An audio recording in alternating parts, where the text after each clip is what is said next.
Hello guys, ito nga na naman tayo for today's video. Naglalagay ako ng wall angle para matakpan itong dinagay kong X-house fan. Ayan na nga siya, inaayos ko kasi walang hanging cabinet yung kitchen namin. Ayan nga, kinabit ko na yung hanging cabinet. At ito namang exhaust fan, kailangan maitago siya. Kaya dapat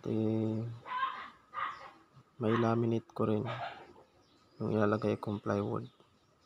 At ito nga, kinakabit ko ang mga wall angle para matibay, hindi bumigay.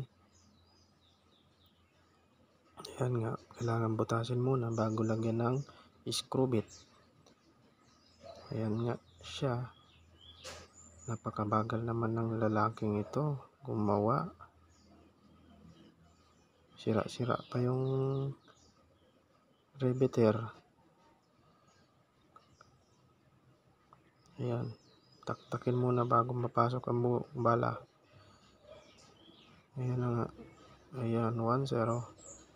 May kabit lang ang plywood. Bago ang plywood at ilalaminate pa para kaparehas ng hanging cabinet.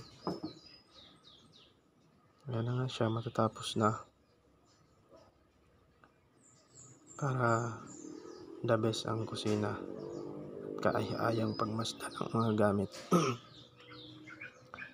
Ayan na nga, ganyan kahirap ang pagiging installer, pero yung iba nilalanglang lang ang mga installer, samantalang kung hindi ang installer, hindi nyo makikita ang mga kaaya-ayang mga kisame or design ng mga kisame kung wala ang mga installer ng pagkakabit ng mga cove light or mga kisame or mga wall. Ayan na nga siya, paisip-isip kung anong gagawin. Sinusukat na niya kung anong sukat ng ilalagay ng plywood. Kinukat ang taas, pasukat na rin sa baba. Ayan, susukatin niya ulit kasi nakalimutan. Ang tagal mong basahin ang sinusukat na, napakatagal. Ayan, sinukat ang baba.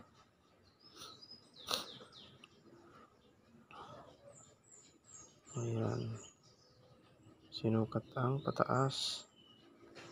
Ayan, vertical.